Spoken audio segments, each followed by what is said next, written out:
And now it is my privilege to introduce our speaker for today, Reverend Tress, and her title for today is The Way of Spirit. That sounds pretty interesting. So let's welcome Reverend Tress.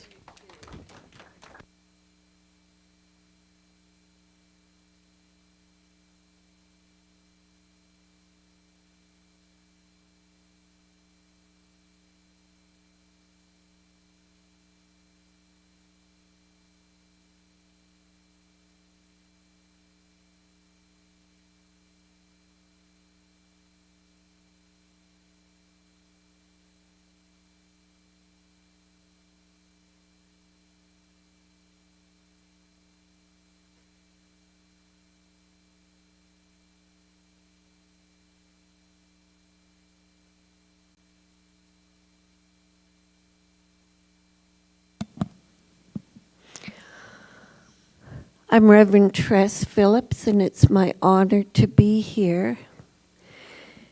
And, well, we're talking about the call of spirit. Well, we sure had a call. This is scary, really scary. We had a call the other night, and there was this guy, because we live right off 32nd, and he was at the door, and it was about, 1:30. I stay up real late, banging and rattling the knob, and he was wanting in, and I was scared to death. And of course, my husband had gone to sleep earlier, and he doesn't wake up. He even slept through an earthquake once in Victoria. So, I was scared, really scared.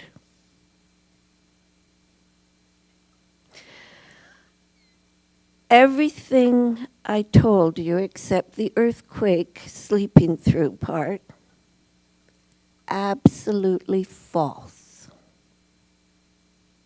But I had you. It was like catching a fish, and I reeled you in.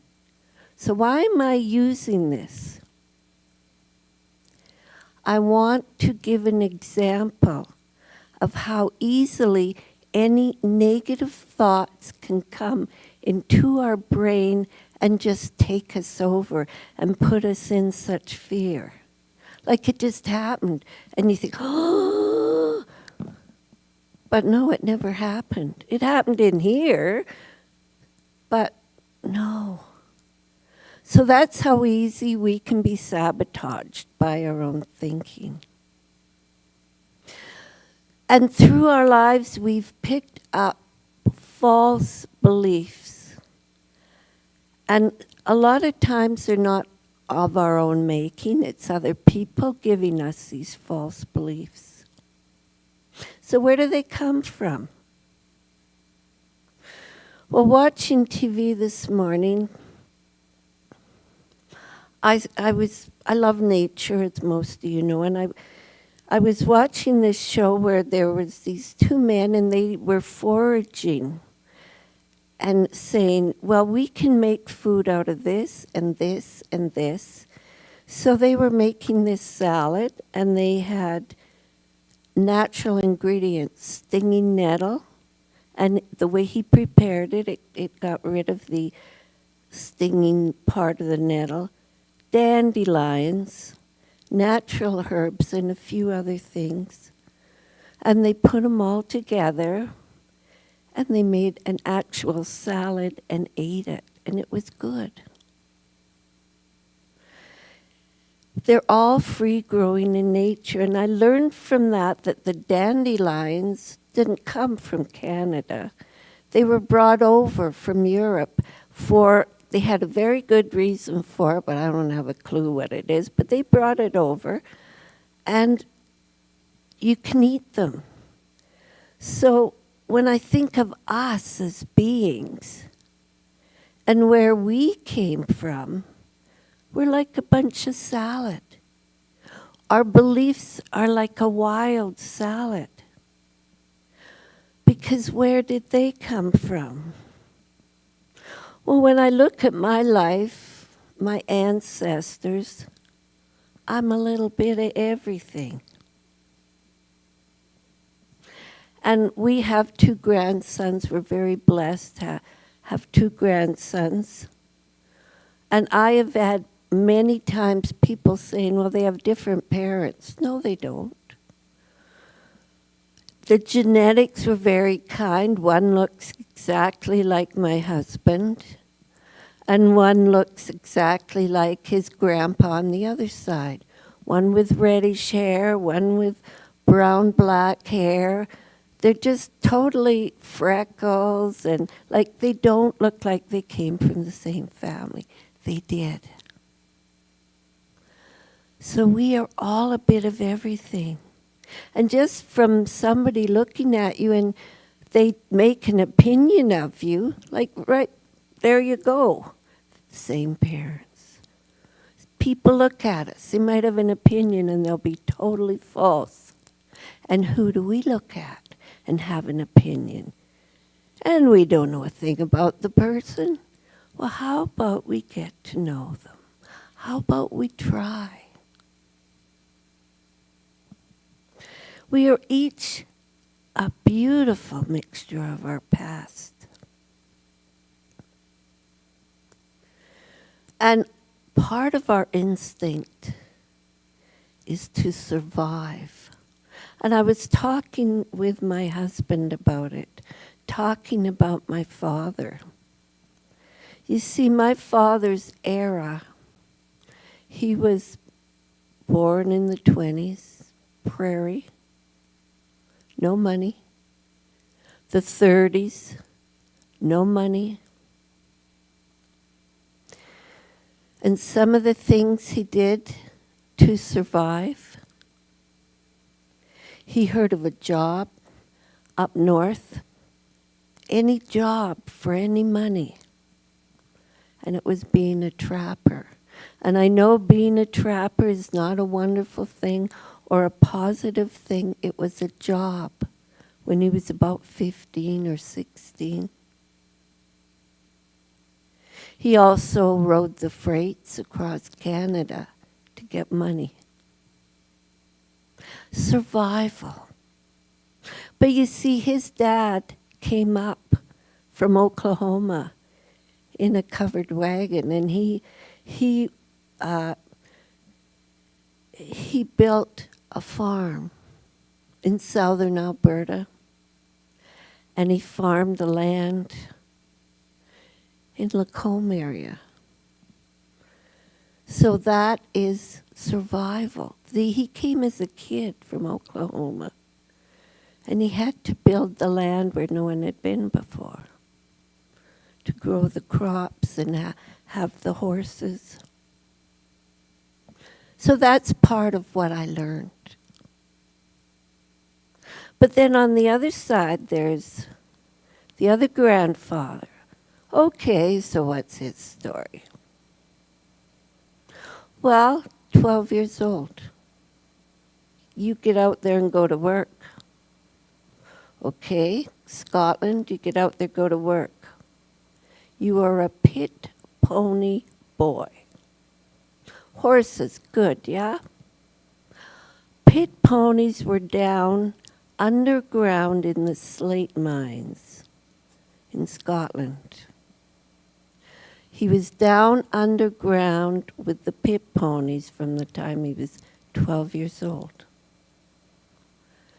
And he survived. He grew to be in his, I think, 70s. But that's part of my makeup. My mom's makeup. Learning how to survive. The belief of not enough. The belief there was alcoholism in there to do with, I mean, he's underground since he was 12 years old. He was in Scotland. I mean, hoity-toity, England. And I love that word, hoity-toity. But class distinction. Okay, now who's going to be the lowest people? Well, what about these little kids that are put into slave labor, almost going underground?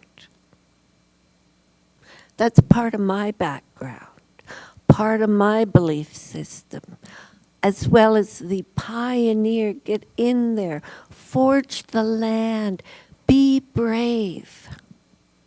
So I'm a salad of all these beliefs. Just trying to survive, like every one of you here, one foot in front of the other. And we each had our parents go through whatever they went through. But thank God for them, or we wouldn't be here. My one grandson, he had to do a report on immigration this year. So we have a picture that my father took in the 1950s, and it is the Hudson Bay in Rocky, where they originally came off the river, and there's a couple of big chimneys.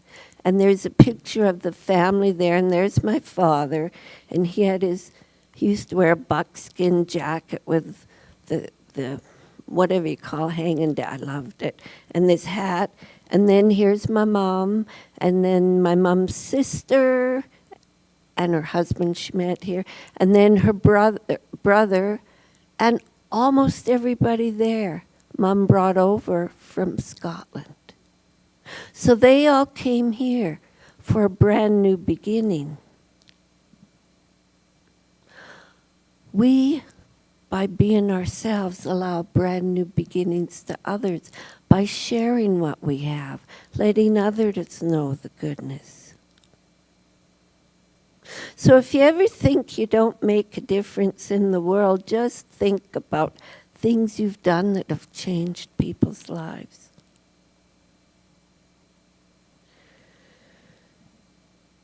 And if you think you aren't smart enough, well, smarten up, you are. You're smart enough. You're good enough. You're strong enough. You can do it. And why? Because within you is that great power. The moment I saw my grandson born and he went, and the breath of life came in him, I saw the power of something greater than me. I didn't give him that breath of life. No one gave us our breath of life, but a power that gave us that breath of life.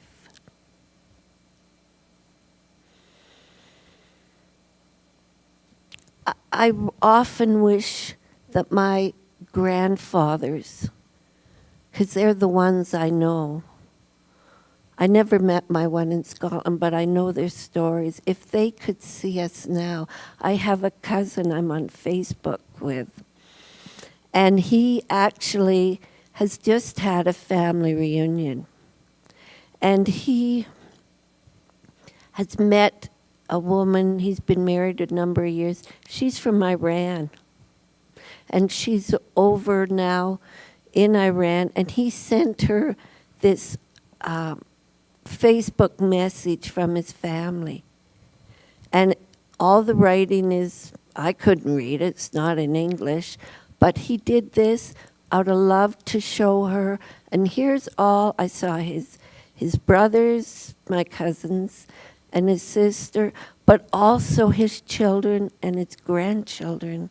And if my grandparents that came could look and see they were one person when they came here, and see their children, their grandchildren, their great-grandchildren, and all of the beautiful children that are there, the jobs they've had, the changes they've made, the contributions each one of them have given to the world.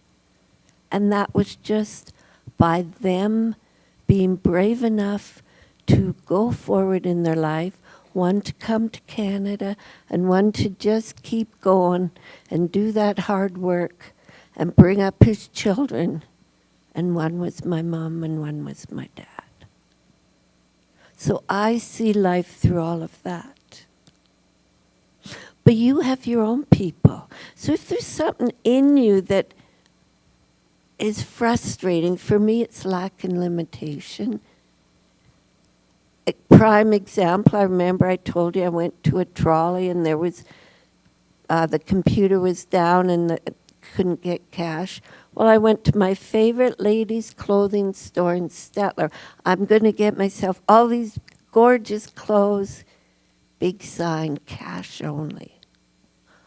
I had a little bit of cash, and I go in there. I'm so sorry, all the computers are down.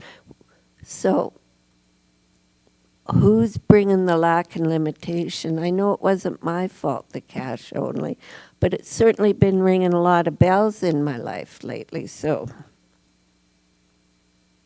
But survival, you think of the weakest link, I think of a necklace, and the weakest link is going to break, and your necklace will break.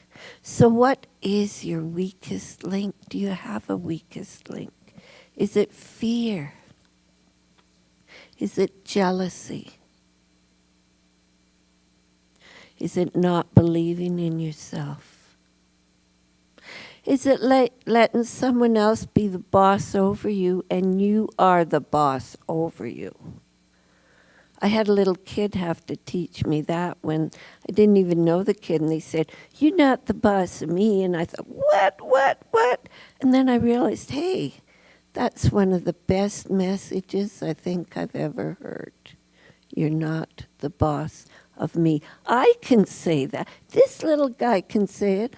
I'm an adult, I can say it. And I started saying it. And you know what? It sure felt good. I think it's about time we said that. Why doesn't if you choose, say and feel, you're not the boss of me?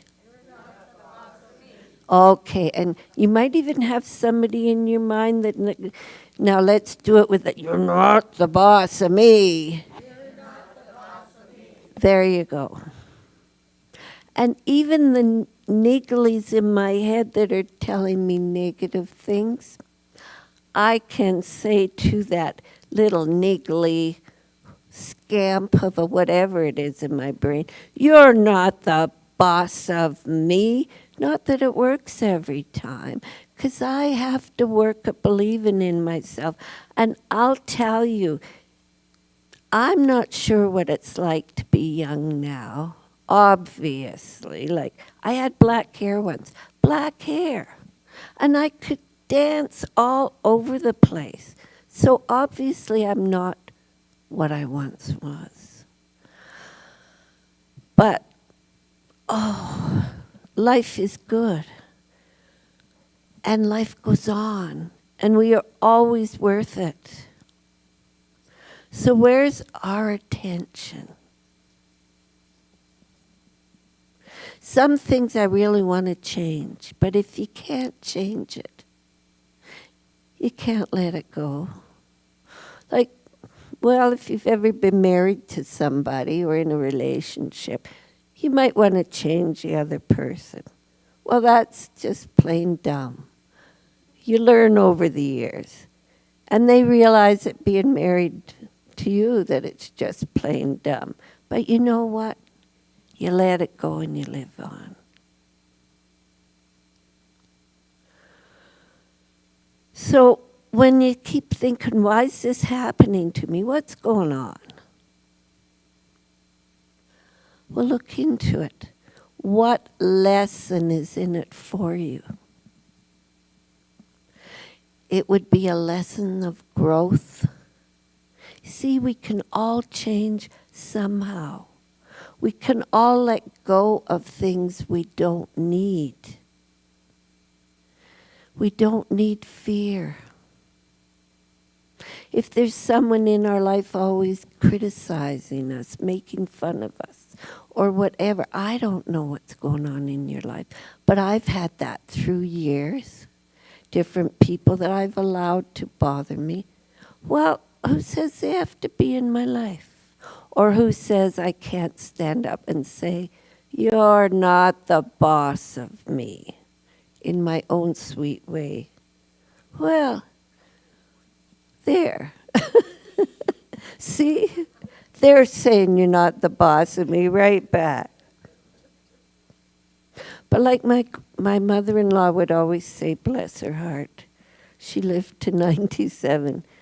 She said, well, you've all got brains in your head. You know, like kind of use it, use it. Don't be afraid. You've all got brains in your head. You've all got a tongue in your mouth. I always remember that. So speak up for yourself and go forward.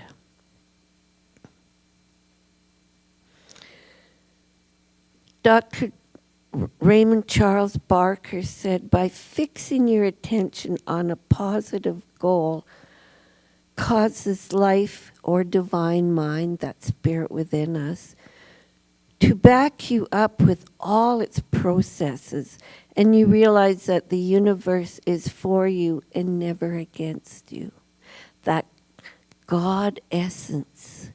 We are never alone.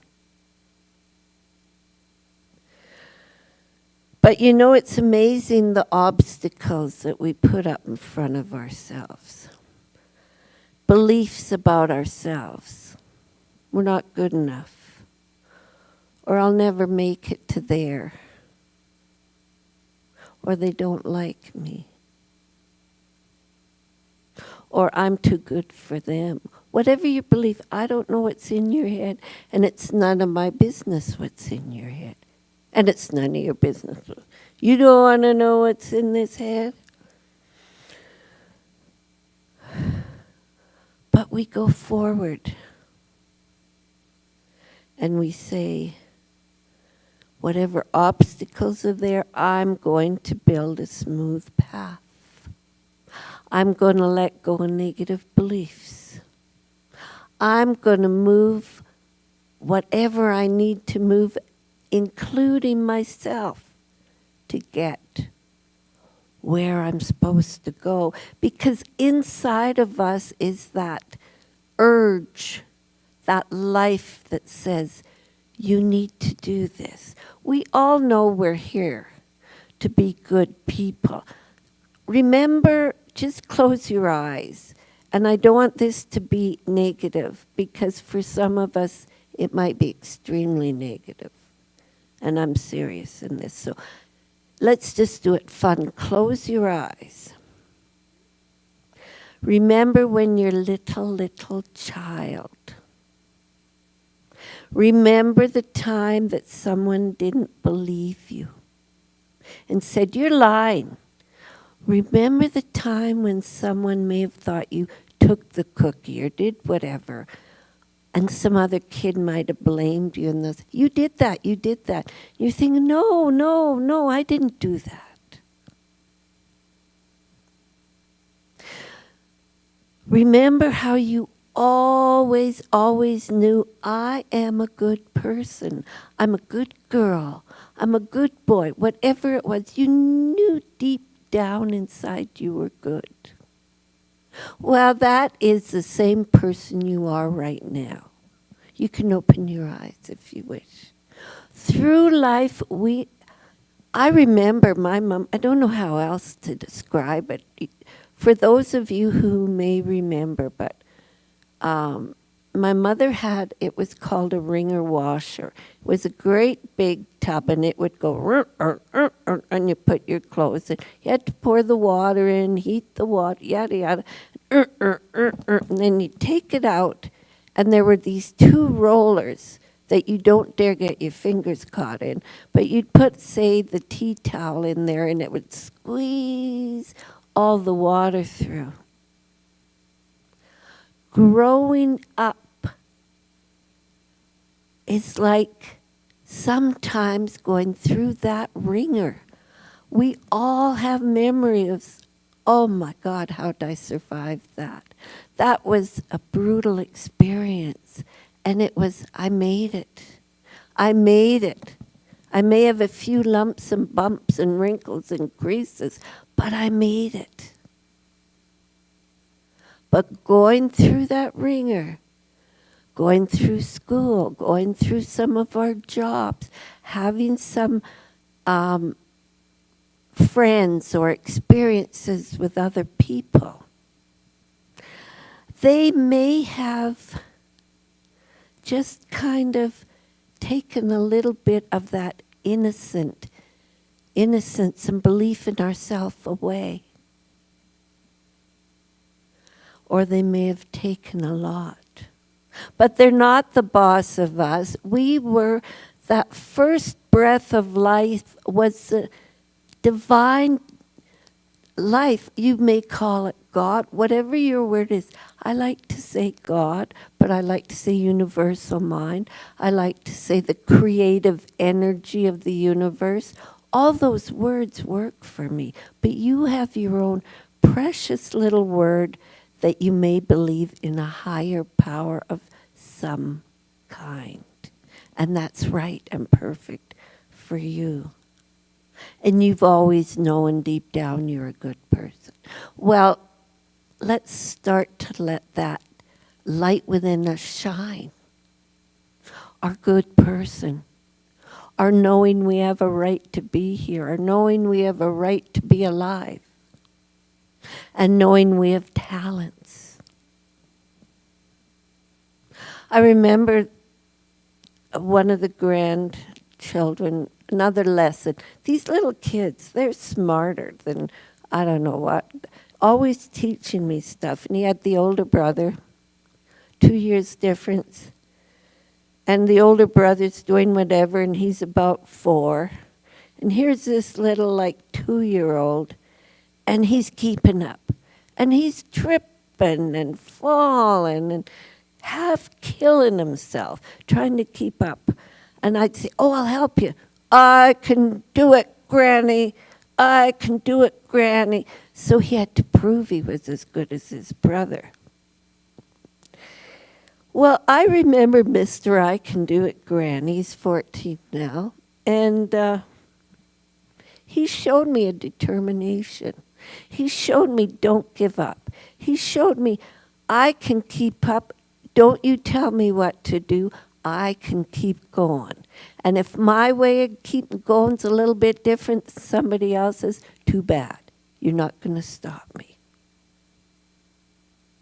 And I think each of us might need a little bit of I can do it, Granny, in our lives, because I certainly need that a lot in my life. And right now, Mr. I Can Do It, Granny's, right now, this moment, he's it's the Canadian Cancer Society, CIBC Run for Cure. And he's an Army cadet, so they're holding up these positive signs and encouraging the people to keep going on the run, maybe clapping for him, but they're doing a positive encouragement thing.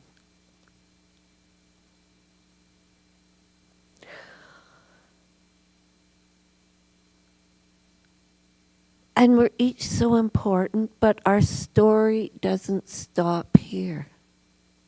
We're just one chapter or one paragraph in the next part of our story. Now, what we were talking about for the year for the church, our theme is a grand rising. But our theme is power to the people. Well, I think I've talked about power to the people. Power to you, power to me, power to Canada, power to the world. I want to share ways we can make a difference now. And I saw it on TV, and this was Edmonton. It's a plumbing company, and I could give you the name, but it's probably not fair to all the others. Well, there's people that are hungry, and they need food, right? Especially in big cities. Oh, look, we have this big field next to our main office. And one man thought, let's grow potatoes. They grew potatoes. That's just this year. They just harvested these potatoes. But they had it as an event for the workers and an event for the community and a little dinner or whatever they had, food there. That's a way they could share. That's a way they could make a difference, growing potatoes. One man thought of an idea. Well, we all have ways we can make a difference. Everywhere we have chances to share our talents. And I'm not going to mention any names, Diane, but we have beautiful cards that someone makes and sells. And Diane is actually offering a card workshop, how to make these cards. So she is sharing that talent. And I know that I've purchased cards and they've gone to Arizona. One of them was I had got all the family's name to my daughter-in-laws. They all wrote in it because their folks go to Arizona. And the mom took that card. It was so beautiful. And she put it up and it had all her grandchildren's names in it. And she kept it all year there with her to have them close to her, and it was made by Diane. So you might think, oh, what I do doesn't matter. Well, smarten up, it does too matter, and I'm telling myself that too. So be kind to yourself. Listen. Listen to that call of spirit. You each have a divine purpose. I don't know what it is. But remember when you were little, you believed in yourself. Well, that little person is still the truth of who you are. You're born for a reason.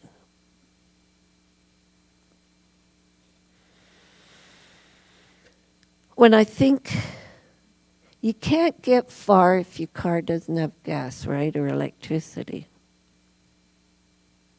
You can't go forward without the belief, without the learning, without being flexible, to grow. And the little kids, I don't have a clue what they're learning in school a lot of the time or what's going on. But I honor them for their learning, their being, their growing, and they are our future. So we can bless them and they can grow and continue. So take time with yourself, quiet times, meditation, learn about yourself, share your beauty with others. Believe and acknowledge your unique journey because it's not just yours. You're expressing the divine creative mind by being you. So I ask you if you would like to repeat with me a mantra. I have peace. I have spiritual connection.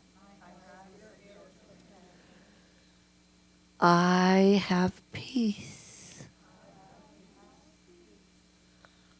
I have peace.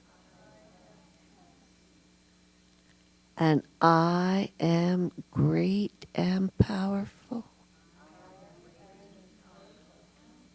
For I have universal beauty within me.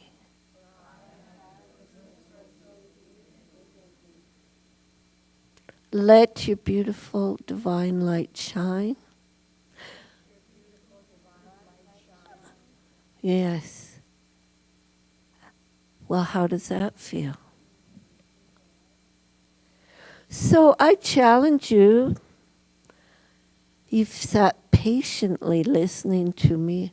Well, how about being bold enough today to just get out there, be you, honor you, and enjoy your day, but share your beauty with the world and see the beauty of those around you. So it is. Thank you. You're beautiful.